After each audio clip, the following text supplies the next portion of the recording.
Praise the lord. దేవునికి స్తోత్రం. హల్లెలూయా.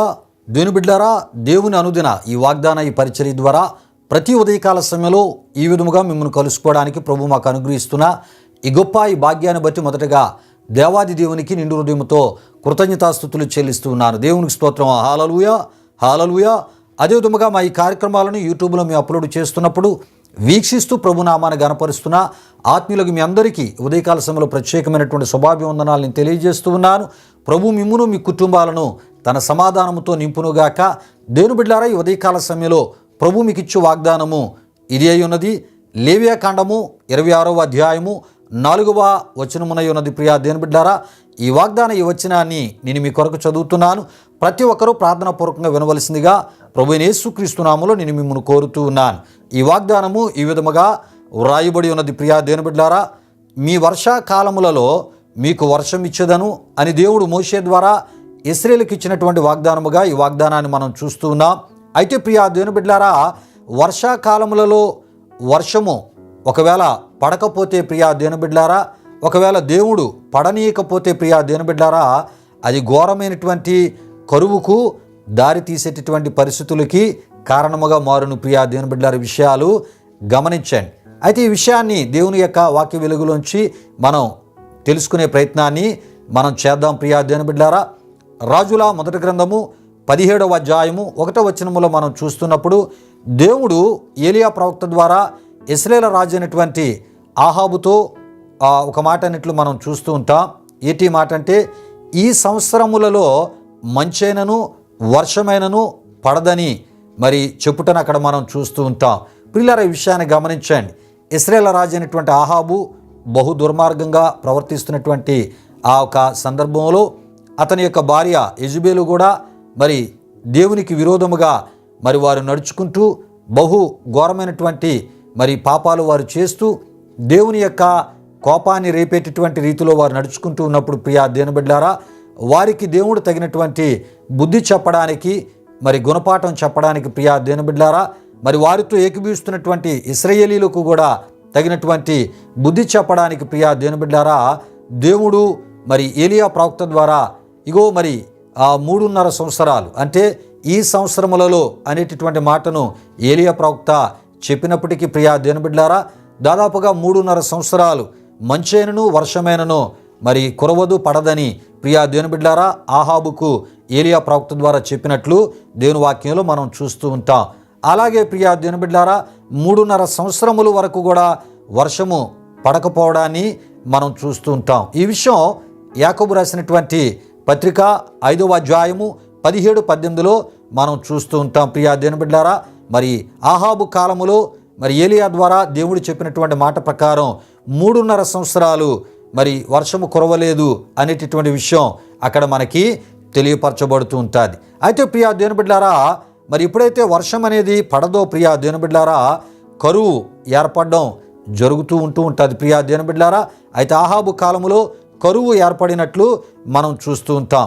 ఎందుకంటే వర్షము పడితే నేల విత్తనం తడిసి ప్రియా దేవుని బిడ్డలారా అది జీవాన్ని పొందుతూ ఉంటుంది. అంటే నేల కానీ విత్తనము కానీ జీవాన్ని పొందాలి అంటే తప్పక వర్షము దానికి నీరు అవసరం అయి ఉన్నది. ప్రియా దేవుని బిడ్డలారా, విషయాలు గమనించండి. విత్తనం మొలకెత్తి అది ఎదిగి దాని పంటను ఫలములను అది ఇవ్వాలంటే తప్పక నేలకి నీరు అవసరము, అదేవిధముగా విత్తనానికి నీరు అవసరము. అది ఏ నీరు అంటే ప్రియా దేవుని బిడ్డలారా వర్షము రూపములో దేవుడిచ్చేటటువంటిది అయి ఉండాలి. ప్రియా దేవుని బిడ్డలారా, విషయాలు గమనించండి. ఒకవేళ ఇలా జరగకపోతే ప్రియా దేవుని బిడ్డలారా తినే ఆహారము దొరకని కరువు ఏర్పడుతూ ఉంటుంది. అంటే తినే ఆహారము దొరకదు. అదేవిధముగా ఆహారము దొరకకపోతే ప్రియా దేవుని బిడ్డలారా ఆకలి సంబంధించినటువంటి మరణాలు సంభవిస్తూ ఉంటూ ఉంటాయి. అవి ప్రారంభం అవుతూ ఉంటాయి. ప్రియా దేవుని బిడ్డలారా, విషయాలు గమనించండి. కనుకనే ప్రియా దేవుని బిడ్డలారా ఆహాబు కాలములో కరువు ఎప్పుడైతే ప్రియా దేవుని బిడ్డలారా మరి ప్రారంభమైందో దాన్ని ఎదుర్కొన్నటువంటి మరి సీదోను పట్టణస్థురాలు, అదేవిధముగా సారేపతు ఊరి నివాస అయినటువంటి విధవరాలు ఏలియా ప్రవక్తతో ఇలా అంటున్నట్లు మనం చూస్తుంటాం. రాజుల మొదటి గ్రంథం 17వ అధ్యాయం 12లో మనం చూస్తున్నప్పుడు, మేము చావకముందు మా దగ్గర ఉన్న ఆ తొట్టెలో పట్టెడు పిండి బుడ్డిలో నున్నటువంటి కొంచెము నూనె దానితో ఒక అప్పము చేసుకొని మేము మా ఆకలి తీర్చుకుందామని మేము అనుకుంటూ ఉన్నాం.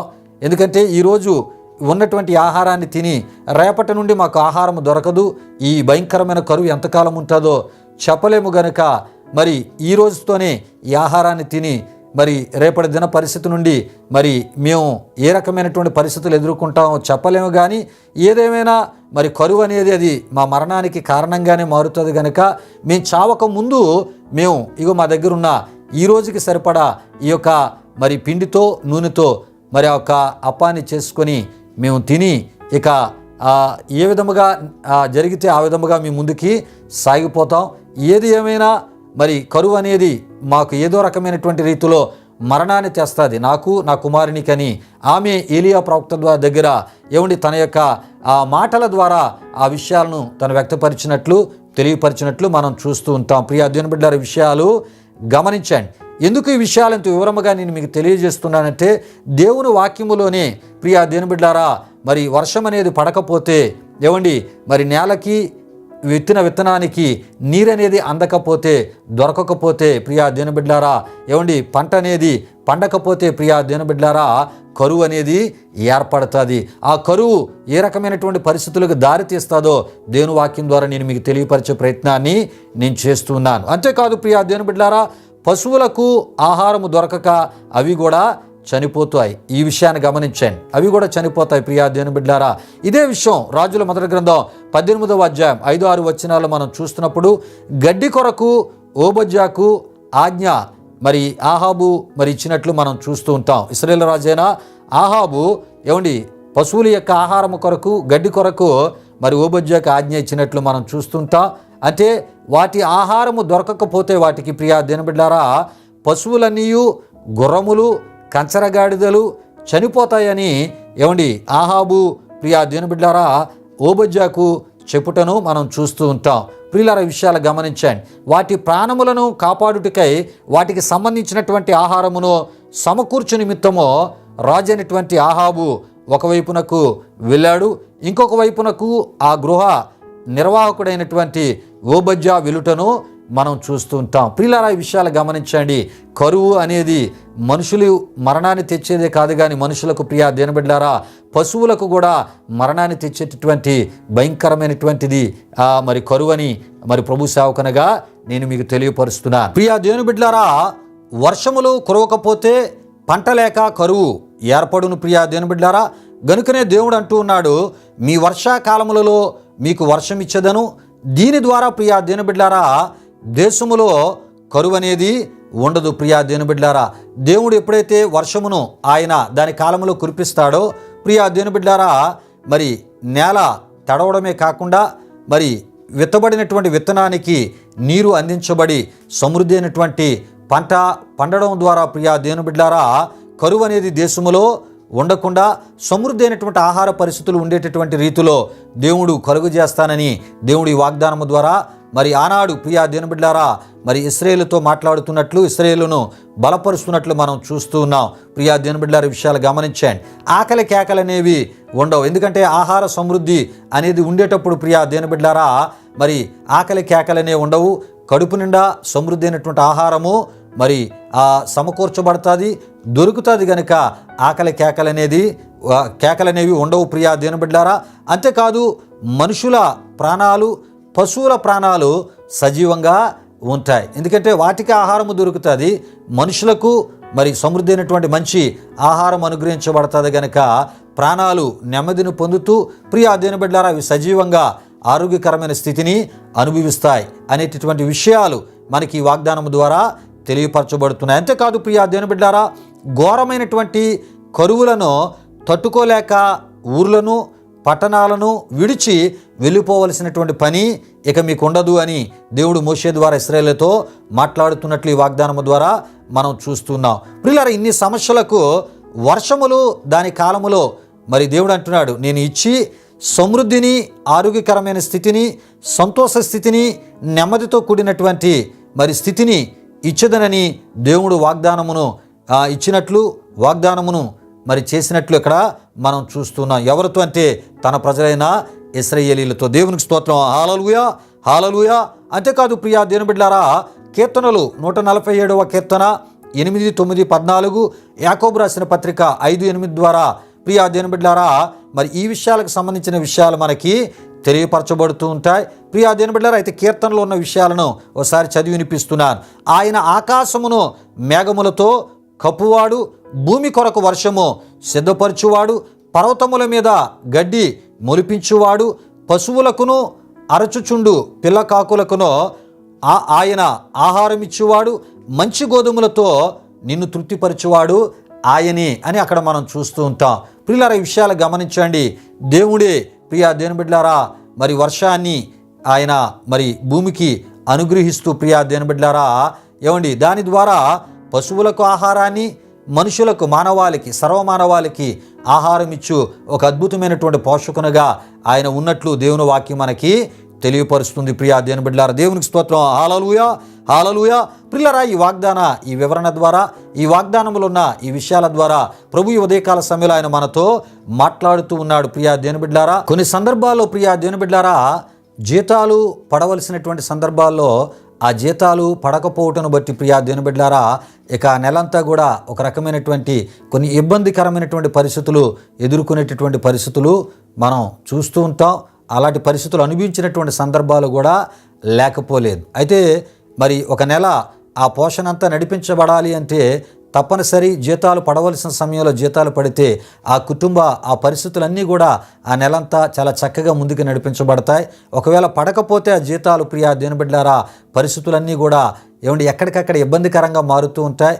పరిస్థితులు కొంత మరి ప్రతి ఒక్కరి దగ్గర మరి మనం ఏదో రకమైనటువంటి రీతిలో రిక్వెస్ట్ చేసో ఏదో రకంగా మాట్లాడుతూ ఇగో వచ్చే నెల నేనేదో ఆ జీతాలు వచ్చిన వెంటనే నేను ఈ యొక్క నెలది ఆ నెలది కూడా నేను అందజేస్తానని మనం ఎవరి దగ్గర అయితే ఏ రకంగా ఏవే వాటిని మనం వాడకాల రూపాలు పొందామో వాళ్ళకి చెప్పుకోవలసినటువంటి పరిస్థితి, ఏదో రకంగా రిక్వెస్ట్ చేసి వారి దగ్గర నుండి కొన్ని వస్తువులు పొందుకునే పరిస్థితి. అయితే దేవుడు అంటున్నాడు అలాంటి పరిస్థితులు నీవు ఏ రకంగా మరి అనుభవించేటటువంటి పరిస్థితులు లేకుండా ఇగో జీతాలు పడే కాలములో ఆ జీతాలు పడేటట్లు నేను చేస్తాను. పెన్షన్లు పడేటటువంటి కాలములో పెన్షన్లు పడేటట్లు నేను చేస్తాను. అదేవిధముగా మరి కాలేజీలు తెరవబడినప్పుడు ఆ బిడ్డల యొక్క ఆ ఎడ్యుకేషన్ సంబంధించినటువంటి ఫీజులు కట్టేటటువంటి ఆ పరిస్థితికి అన్నిటిని నేను సమకూరుస్తాను. అదేవిధముగా స్కూల్స్ కూడా తెరవబడుతున్నప్పుడు ఆర్థికపరమైనటువంటి భారాలు మన మీద పడుతూ ఉంటాయి. ఒక రకమైనటువంటి కలవరము, ఆందోళన. మరి స్కూల్స్ తెరవబడుతున్నాయి, మరి ఎలా వీరికి సంబంధించినటువంటి బట్టలు, ఫీజులు, ఈ ఆర్థికపరమైన పరిస్థితులు. ప్రియా దేవుని బిడ్డలారా ఆ సమయానికి దేవుడే వాటన్నిటిని సమకూర్చి ఇస్తాను అని ప్రియా దేవుని బిడ్డలారా ఈ వాగ్దానము ద్వారా ఆయన మాట్లాడుతున్నారు. కనుకనే ప్రియా దేవుని బిడ్డలారా వర్షాకాలములలో వర్షములు కురిపించదను అనేటటువంటి రీతిలో ఈ వాగ్దానం ద్వారా ఇన్ని మరి అర్థాలతో కొన్ని విషయాలు ఆయన మనకి తెలియపరుస్తున్నారు. కనుక ప్రియా దేవుని బిడ్డలారా దేని కొరకు దిగులు చెందక, ఆందోళన చెందక, దేని కొరకు చింతపడకుండా ప్రియా దేవుని బిడ్డలారా దేవుడు కోరే ఆత్మీయతను కలిగి ఆయన ఇచ్చినటువంటి ఈ వాగ్దానాన్ని విశ్వసిస్తూ ఈ వాగ్దానము ద్వారా ఈ వాగ్దానంలో ఉన్నటువంటి ఆశీర్వాదాలను మనం పొందుకుందాం. ప్రియా దేవుని బిడ్డలారా మనం ఆయన విశ్వసించాం, ఆయన ప్రజలుగా మనం ఉన్నాం. కనుక మనకు సంబంధించిన ప్రతి దానికి సంబంధించిన ఆర్థికపరమైన ప్రతి బాధ్యత ఆయన అంటున్నాడు నాది అని అంటూ ఉన్నాడు. దేని కాలంలో దానిని మరి ఆయన మనకు దయచేసి మనకున్నటువంటి కొన్ని భారాలను తేలిక చేసి మన ముందుకు నడిపిస్తానని ఆయన ఉదయకాల సమయంలో మాట్లాడుతున్నారు. రండి ఈ సమయంలో ప్రియా దేవుని బిడ్డలారా మరి ఈ వాగ్దానాన్ని మనం ముగించుకుంటూ ఉన్నాం.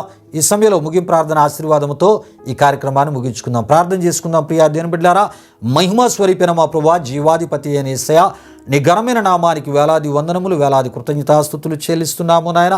అరుదిన ఈ వాగ్దాన ఈ ధ్యానాల ద్వారా అయా ఇగో ప్రభువా మరి నిన్ను విశ్వసించిన నీ బిడ్డలను ఈ విధంగా బలపరచడానికి, ప్రభు ఆదరించడానికి, మానసిక నెమ్మది సమాధానము కలిగి విశ్వాసముతో వారి జీవితాలు దేవా నీలో కొనసాగించినట్లు ప్రభు ఇగోనైనా ఈ వాగ్దాన ఈ పరిచర్య ద్వారా అయా మమ్మల్ని మీరు వాడుకుంటూ ఉన్నారు. అందుని బట్టి మీకు వందనాలు ప్రభు. ఇవి నీ మాటలు గనుక ఈ మాటలను ప్రతి ఒక్కరూ విశ్వసించి ప్రభా నీ కోరే ఆత్మీయతను కలిగి ఈ వాగ్దానములను ఆశీర్వాదాలు వారు పొందుకున్నట్లు మీ కృప దయచేయమని ఈ దినమంతా మీ సన్నిధి కాపుదల భద్రత వారికి అనుగ్రహించి వారి అక్కరల అవసరతలు తీర్చి వారు తలపెట్టే కార్యాలు సఫలపరచమని యేసు నామములో అడుగుచున్నాము తండ్రి ఆమేన్. ఇప్పుడు మన తండ్రి అయిన దేవుని యొక్క ప్రేమైన కుమారుడైన యేసుక్రీస్తు వారి యొక్క కృప పరిశుద్ధాత్మ దేవుని యొక్క అన్యోన్య సహవాసం కార్యక్రమంలో పాల్గొన్న ఆత్మీయులకు సర్వలోక పరిశుద్ధులకు ఇప్పుడెల్లప్పుడు సదాకాలము తోడు నడిపించి కాపాడునుగాక ఆమేన్. యేసు రక్తమే ఇచ్చాం, ప్రభేశ్వర రక్తమే ఇచ్చాం, ప్రభేశ్వర రక్తము సంపూర్ణమైనది, అపవాది క్రియలకు అనంత నాశనము కలుగునుగాక ఆమేన్ ఆమేన్. ప్రభు మిమ్మును మీ కుటుంబాలను నూరంతులుగా ఆశీర్వదించునుగాక, తన సమాధానముతో ప్రభు మిమ్ములను మీ కుటుంబాలు నింపునుగాక ఆమేన్ ఆమేన్.